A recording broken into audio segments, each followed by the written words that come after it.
Morena, and welcome to today's Daily Chorus. I'm Bernard Hickey for the Kaka. This is my podcast and video that goes out with an email newsletter to paying subscribers, all about Aotearoa's political economy around housing, climate and poverty.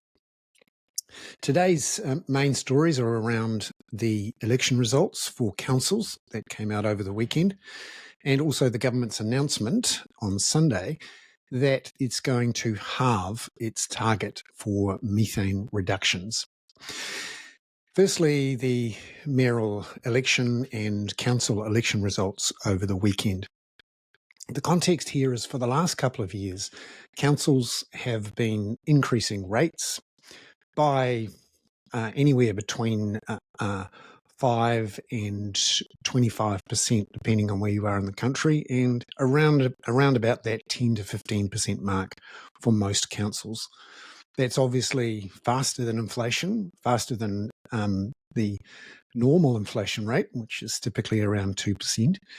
And it's largely because at the end of 2023, early 2024, the government decided that because it was worried about how much borrowing the government was doing and the size of the deficit, it needed to immediately stop spending, particularly on capital expenditure, and try to constrain growth in government operational spending. So one of the first things it did was tell NZTA to review its spending and to effectively freeze spending, particularly on local roads, local railways, local public transport. This is an issue for councils because most of that spending is done half and half, so half NZTA, half councils. At the same time, the government suspended and then reversed work on three waters.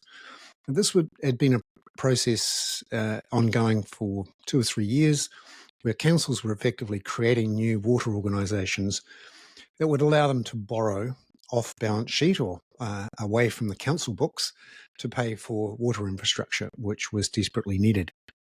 That all stopped at the beginning of 2024. And the government also cancelled a bunch of grants that had been going to government for other things, local government for other things. So suddenly councils were faced with the need to continue spending on infrastructure, particularly repairing water networks and roads and bridges damaged in Cyclone Gabrielle, but we're not getting the funds from the central government that they had expected. Now, in theory, they could have simply borrowed the money, but many of the councils were reluctant to do that because they thought it might damage their credit ratings. And politically, the idea of borrowing to deal with shortfalls was not only difficult, it's actually legally almost impossible for councils to fund operational spending with deficit spending, unlike the central government. So the way it was done was simply to increase rates dramatically.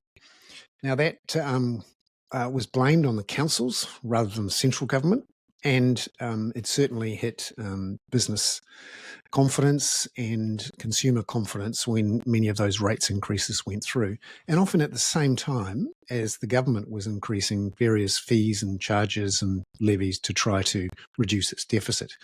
So we had a double whammy effect where local government and central government were both restricting their spending at the same time as both of them were increasing their fees and charges. So that helped drive the economy into a double dip recession of sorts that we saw through midway through this year. Because remember, that first round of austerity from the government hit at the same time as the monetary policy tightening of the Reserve Bank through 2022 and 2023 was just hitting the economy in a lagged way. So monetary policy tightening, fiscal policy tightening at the same time. And at the same time, you had a burst of inflation coming from fees and charges, or administered inflation, as the Reserve Bank has pointed out. This is the end of the free preview part, but I'm going to continue on talking about what's happening with the mayors and councils, and also what the government's just done with methane for paying subscribers to the Kaka.